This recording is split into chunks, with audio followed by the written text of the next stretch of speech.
Hey guys, what is up, and I welcome each and every one of you to a new League of Legends video. So it is finally that time once again to take a look at the next big changes coming to the next patch, patch 8.1. This is going to be the patch that begins season 8, and of course midway through this patch, which is going to be about a week from when this patch actually hits, the rank queues will reset, and this is the patch where ranked season 8 will also begin. But very quickly, for those that do not know, ranked season 8 is going to begin on the 16th of January. That's when the rank will reset. But as usual, if you guys end up enjoying this video, then let me know by simply hitting that like button. But let's not waste any more time and get right into the big changes coming to season 8. Now, the very first thing that I actually want to talk about is going to be the new honor system for 2018, because they're very slightly revamping it. So just like your actual rank level, your honor level will also be resetting, which you can see on the screen right now the way it actually does. For instance, level 5 last season will reset to level 2 with checkpoint 3, level 2 last season will reset to level 2 checkpoint 0. Now you might be wondering, what exactly are these checkpoints? Well, the way it works now is before you actually move into the next tier, so from tier 4 to tier 5, let's say, of honor level, you'll hit 3 different checkpoints. So rank 4 checkpoint 1, rank 4 checkpoint 2, rank 4 checkpoint 3, and then after that you'll move up to rank number 5 or level number 5 or whatever you want to call it. Every time you rank up a full level, so from level 4 to 5, you'll actually get an honor capsule based on your new rank.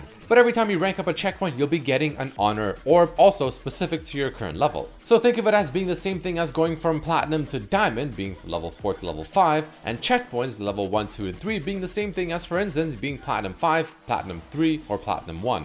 But now that we got that out of the way, let's get into the actual changes coming over to champions. The first of which I'm going to talk about is going to be Brand. Now, in terms of amount of changes, Brand only received 1. However, I feel like it's quite a big buff, because his passive has had his damage increase from dealing 2% of the max HP of the target to 4. So not only will this most likely bring back mid lane Brand, but I actually think this may bring back support Brand even more so than mid lane Brand. Because the biggest thing to note is the fact that his actual AP ratios have been untouched. His just essentially the base damage of his passive has been increased. So it doesn't really matter how much AP you're actually building, because you're just increasing the amount of damage the same whether you're playing mid lane full AP or support with just a bit of AP. So in other words, it feels like support Brand just not having to build as much AP will still be able to do a ridiculous amount of extra damage, especially against tank supports and just tank champions in general.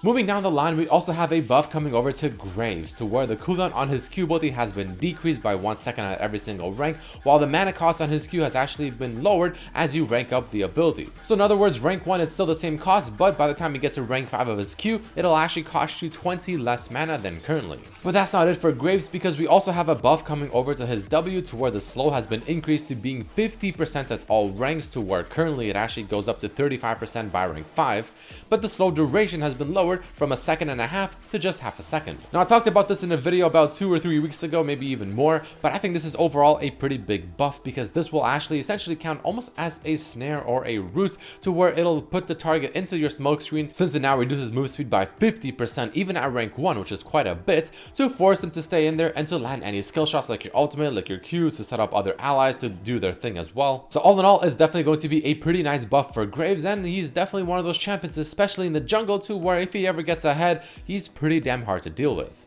Next up, we also have a nerf coming over to Mr. Heimerdinger. Now, a lot of people may look at this nerf as being quite random, but actually Heimer is supposed to be a hidden OP. If you actually know how to play the champion, he's insanely strong at the very moment. So the nerf to him is going to be as follows. If he ever used his ultimate tower, aka you use your ultimate followed by the Q placement, the damage on the beam has actually been lowered by half at rank 1, just under half by rank 2, and also just under half by rank 3. So the easiest way to look at it is essentially the damage has been lowered by half. Now, this is actually quite a bit, obviously. So, I mean, this will definitely make putting down the ultimate tower not as, rewarding, I guess. And, whenever you try going in for those early ganks on a Heimer, let's say you're facing a Heimer in the top lane, for instance, and your jungler comes in for the gank, he won't be able to just simply throw down this tower and essentially be able to 2v2 you with some ease as well. It'll be much more difficult for the Heimer to make those big plays. The other options, like his ultimate W or ultimate E ability, will be looking a lot more kind of favorable. Next up, we also have a nerf coming over to Kayle, to which, I mean, if you look at just strictly win rates, Kayle is actually the highest win rate champion top lane and mid lane. Now, again, that is only looking strictly at the win rate, because the play rate of Kayle isn't all that high at all, so it can be easily misleading. But regardless, the few people that do play Kayle, they tend to have quite a bit of success with her, because not only does she scale insanely well, especially with the new runes, but she's not the most difficult champion in the entire world. So the nerf is going to be as follows. AD growth has been lowered from 2.8 to 2.2, and the Righteous Fury, which is her E ability cooldown, has been changed from being 16 at all ranks to 18 rank 1, but going all the way down to 14 by rank 5. Now I don't really feel like this is going to be that much of a difference. I mean, I feel like the AD growth being lowered is much more of a nerf than the Righteous Fury change that they currently did, but I still feel like Kayle, even with this, will still be insanely strong late game to where if you ever get to that point versing her, good luck, have fun. Following Kayle, we also have a buff actually coming over to Skarner, a champion that has been essentially forgotten in time. Don't really see too much of him, but I have to say, I'm not missing him at all because his ultimate, my goodness, is that thing annoying. Regardless, so the buff is going to be as follows. His E ability is receiving the buff only. The bonus damage on this ability has been increased by 5 at rank 1, but all the way up to 45 extra damage by rank 5 of the ability. And also, the stun duration has been increased by another half a second, so now it's a second and a half. These are actually not that bad of changes. I mean, I feel like that extra half a second is going to be quite good. Now, normally when you think about it, half a second, I mean, okay, well, that doesn't really matter. That's not that long, but in League of Legends, especially in a team fight, half a second is a very long time. So that's actually a good buff. The damage increase on his Z ability is also quite strong, gives him a bit of extra poke damage as well. And I feel like this may actually bring Skarner a little bit back into the meta. Can't say I'm too happy about it, but if you main Skarner, it's definitely something to be happy about.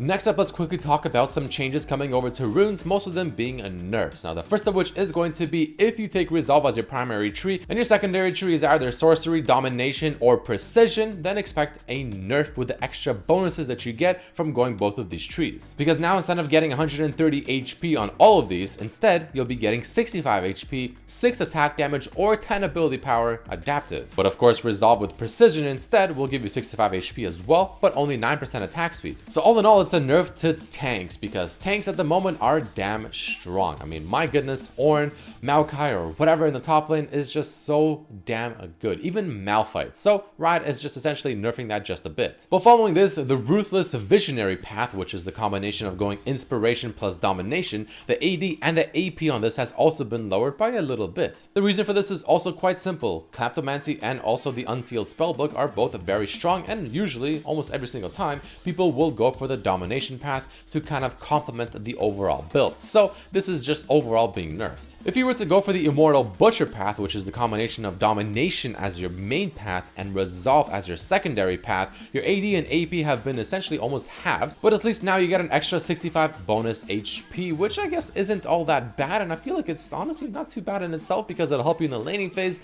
But at the same time, you have to keep in mind that this will be a lot more beneficial for tanks since they're obviously going Resolve, but you'll be getting overall just less damage from this. So I mean, honestly think it's a pretty good change. Getting a little bit less damage but more HP usually is a good sign. Black Cleaver has been a good example of that for many years. And the Eternal Champion, which is the combination of Precision and Resolve, has also been changed to where now you'll actually get half the amount of attack speed, so only 9% rather than 18, but you'll also be getting that extra 65 HP.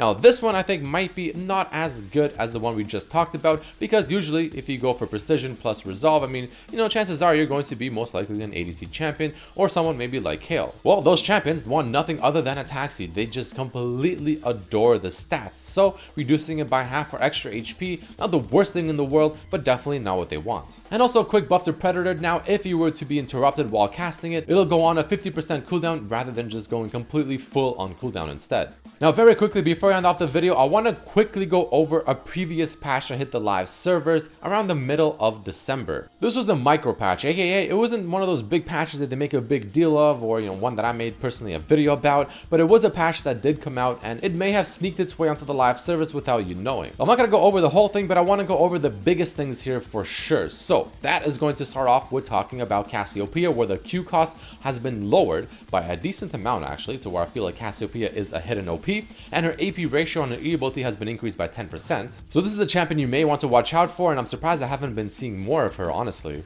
This is also the patch where Yasuo received his buff, to where his MR growth has been increased, and also the Steel Tempest damage has been increased, and also the range on his ultimate has been increased. And the last thing I want to quickly touch on is the fact that this is also the patch where lethality has been decreased. Or in other words, lethality has been nerfed, because things like Duskblade of Drakthar, Edge of Night, they've all had the lethality decreased by 2, so rather than being 20, it's now 18. And those are the only things I wanted to quickly touch on, because those in my opinion were the biggest of the biggest changes. And the very last thing I want to quickly touch on is going to be the new skin coming out, God Staff Jax. Now, the splash art for this skin, I have to say, is just amazing. Easily one of the best splash arts in League of Legends, period. The skin itself is also quite sexy as well, of course, being very similar to the God Fist Lee Sin.